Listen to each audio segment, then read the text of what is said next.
Breaking news po mga kababayan, grabe po si Senador Marcoleta.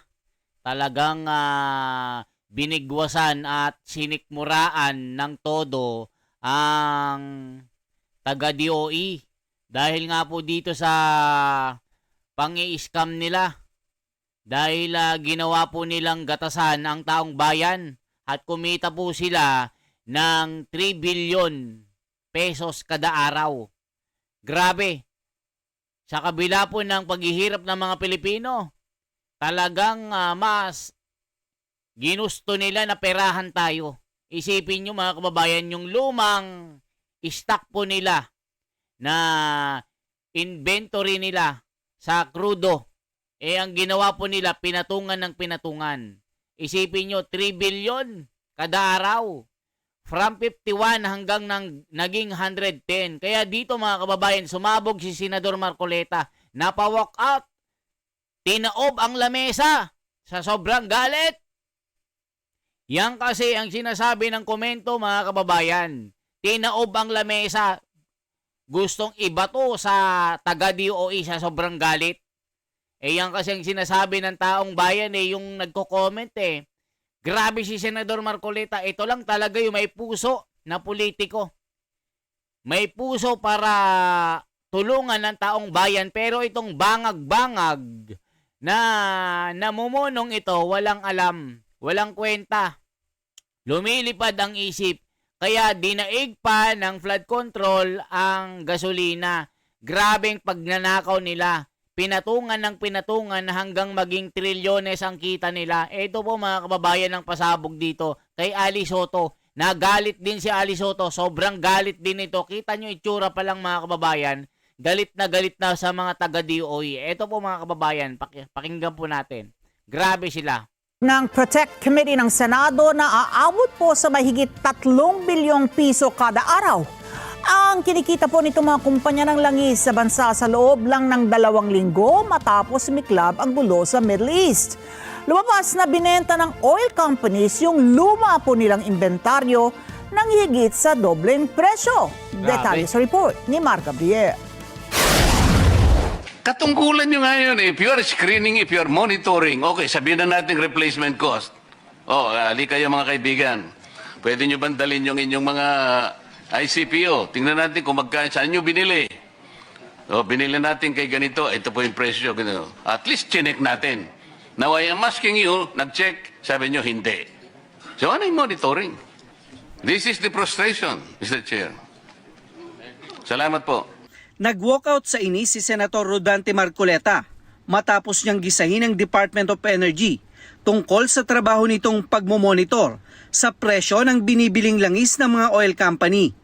Sa pagpapatuloy ng pagdinig ng Senate Protect Committee, kinuwestiyon ng senador ang malatubong lugaw na kita ng mga kumpanya sa pagbebenta nila ng lumang inventaryo.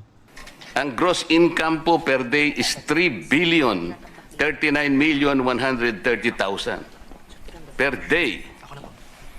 3 billion, Mr. Chair. Kinuha po ninyo sa inventaryo ninyo ito. 2 weeks pa lang ang nakakaraan.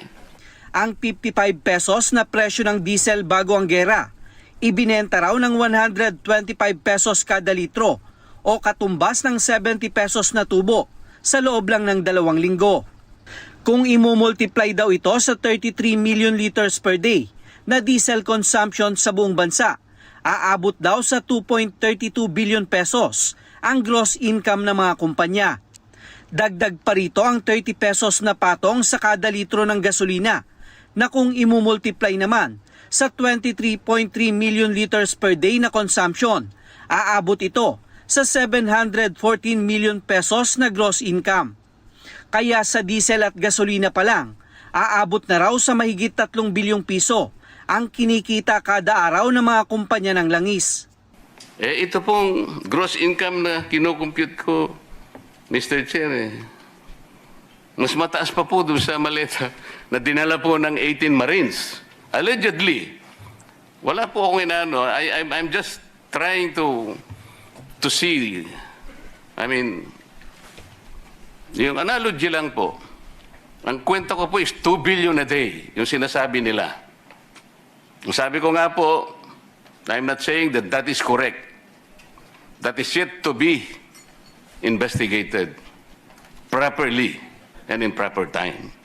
Pero ito pong sinasabi ko, it's 3 billion pesos per day ang gross income po ng National Oil Company. Paliwanag ng DOE, ipinatutupad ng mga oil companies ang replacement cost method kung saan sinusunod ang kasalukuyang presyuhan ng langis sa world market. Ang sinasabi po ng Department of Energy, we may need to tweak or have something in the middle because the increase is for gasoline, it went to almost 99% or 100%, and sa diesel po, almost 150%. So yun po yung kakaiba na tinitingnan natin. And yun rin po yung naging basis ng Department of Energy to talk to the oil companies on whether they can give more discounts because of that very high discrepancy. Oo Hindi ba to unfair sa ating mga consumers? Wala pang pagtaas ng mga binili, pero tinataas at sinisingil na sa consumers. Hindi naman po tayo insurer ng risk ng mga pribadong kumpanya. I just feel it's unfair kasi binili naman yon sa regular na presyo, hindi naman sa panahon ng krisis. Giit naman ng mga oil companies, matagal nang sinusunod ang nasabing practice sa commodity products sa buong mundo. This discussion is happening in all markets. There is, what I can say, this is the practice that all markets are doing. And in the case that there is any market try to deviate from that, that may create the imbalance of the supply chain for the whole world. Now, as far as pricing is concerned, whatever is the pricing in the market, we have to compete. Because our dealers will not be able to sell if their prices are above the prices of competition. And so we need to position ourselves to be able to sell the products. We are mindful of the requirements of our dealers so that they have a payback for whatever investment they had put into a service station. So Iprinisinta rin ni Senator Marcoleta sa pagdinig ang hawak niyang datos sa kasalukuyan umanong presyuhan ng langis mula sa Rotterdam at Petronas tank sa Singapore. Kung dito raw kukuha ng supply ang bansa, aabot lang sa 55 pesos kada litro ang presyo ng langis, kasama na ang tubo para sa mga oil companies. Sabi ng mga kumpanya, ngayon lang nila nakita ang datos na ipinakita ni Marcoleta na kanilang hiningi at nakatakda raw nilang pag-aralan. Binigyan din ni Marcoleta ng kopya ng datos ang komite at ang mga opisyal ng DOE para alamin kung posible itong maging solusyon sa problema sa supply ng langis sa bansa. O, kita nyo mga kababayan ko, mga hestas barabas na mga ito. Kita nyo po ha, ito ang mga komento. Yan, pag private sector kasi bulok na, gobyerno kawatan pa. Sa buwatan ng mga pinagsamantala na yan. Saludo ako sa iyo, Senador Marcoleta. Ikaw ang aming vice-presidente, iniinday Sara. Puro take advantage sa lang ang ginagawa ng mga buhayang negosyante sa mga kaawa-awang mga ordinaryong Pilipino. Puro pagnanakaw na lang ang uso. Kagaya ni bangag-bangag halaka.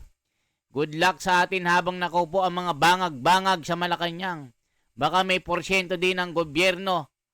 Ay nako.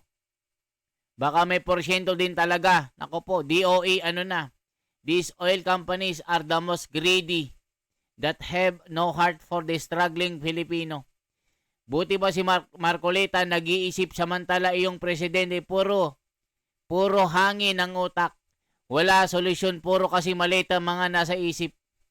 Kayong taga-gobyerno kayo, mga kawatang kayo, tax-free muna ang fuel at LPG natin kung gusto nila. Kasi hindi nila gagawin yun. Tumataas ang price ang fuel at LPG. Kawawang Juan de la Cruz. Wala na talaga mga pakinabang mga yan. Sumasahod sila kahit di sila nagtatrabaho. Sabi nga, crisis na nga, pinagsasamantalahan pa. Tapos ang gobyerno dapat magprotekta sa mamamayan, wala naman lang ginagawa. Ayan mga kababayan ko, yari. 'Di ba? Kita nyo pong ginagawa nila. Pinagnanakawan tayo. 3 billion pesos ang kinikita kada araw ng mga dorobo na ito. Kaya inupakan sila ni Marcoleta. 'Di ba mga kababayan ko? Okay nung humusga dito. For transparency, for a better democracy, this is the Wonders Philippines. Mabuhay po mga kababayan. Isang like, isang share po at isang subscribe. Salamat po.